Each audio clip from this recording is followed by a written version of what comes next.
Okay, good morning mga ka-59. Isa namang vlog yung ating kuwentuhan tungkol sa mga inilabas o hinaing ng isang ka-59 natin, no?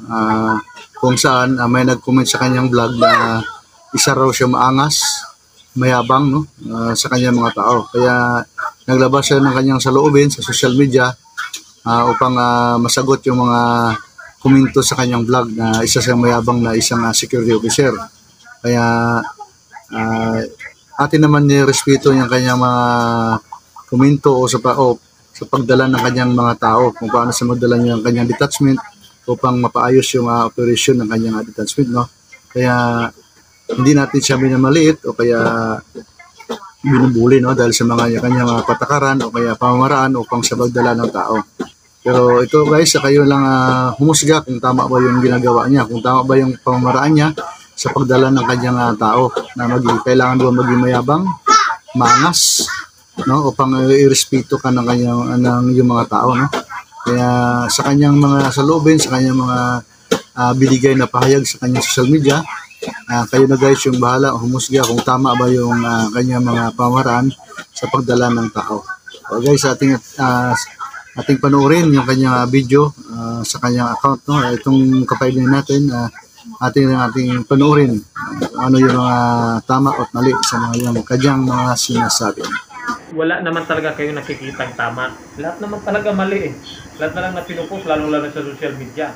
Kaya bago kami nagiging vlogger, alam na namin kung anong magiging kahinatnan. Ngayon, ikaw makinig ka naman mabuti. Kagaya ng sinasabi mo na mayabang ako, totoo yun. Yung sinasabi ninyo na maangas ako, totoo yun. At yung sinabi niyo na mahangin ako, totoo po yun.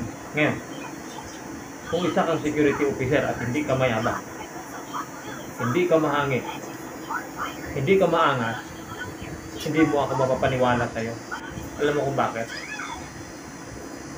Sa panahon natin ngayon, hindi pwedeng magiging bait-baitan ka lang. Tapos pagtalikod ng mga tauhan mo, paplastikin mo.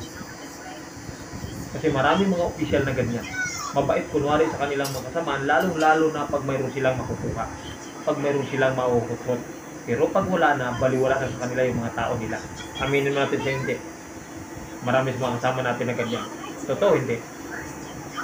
Kaya ako, kahit ano pa yung sabihin ninyo, wala akong pakialam. At gusto kong aminin din sa inyo yung totoo. Totoo na mayabang ako. Totoo din na maangas ako. At totoo din na mahangin ako.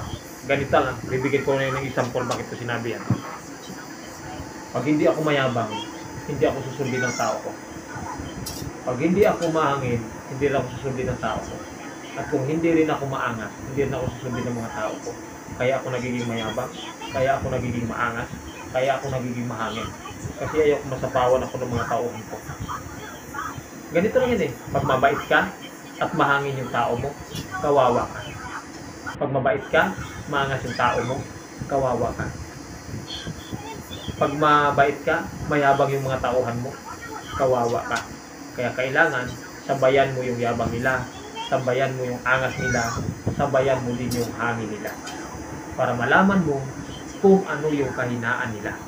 Kaya ikaw, na nagsasabi sa akin na mayabang ako, mahangin at maangas. Ikaw, ano sa tingin mo? Hindi ka mayabang? Kung sinabi mo hindi ka mayabang, sinungaling ka. Pangalawa, hindi ka maangas? Kung hindi ka maangas at sinasabi mo sa sarili mo na hindi ka maangas, sinungaling ka. At kung sinabi mo rin sa sarili mo na hindi ka mahangin, mas lalong sinungaling ka. Hindi ako naniniwala sa'yo. For example na lang sa mga inuman, ang daming nagtitikalan, ang daming nagyayabangan. Anong ginagawa ng iba kung nakainom na? Singit ng singit, ayaw magpasapaw. Ngayon, paano niyo magpaniwala sa akin na kayo hindi kayo mayabang, hindi kayo maangas, hindi kayo mahangin? Naku naman, kayo naman. Aminin mo natin sa hindi mga idol. Isa din kayo doon. Kaya yung sinasabi ninyo, aminado ako sa sarili ko at admitted ako na mayabang, mahangin, at maangas ako. Ano ngayon? Panood yung kanyang mga salubin, no, yung kanyang mga pahayag sa kanyang social media, yung ating ka-59, isang security officer. Kaya kayo nung bahala umusga guys, at hindi naman natin siya hinusgahan sa kanyang mga pamaraan sa pagdala ng kanyang tao. Pero sa akin naman, as a security officer, sa aking pamaraan ay hindi mo kailangan maging maangas, maging mayabang, no? Upang respetuhin ka na yung tao. Kaya meron tayong tinatawag na guard mounting. Tuwing umaga o ilang shift yan. Sa guard mounting na yan, andyan natin i-supervise yung tao. Titingnan natin yung kanyang kaayusan, kung pwede ba siya dumuti o hindi.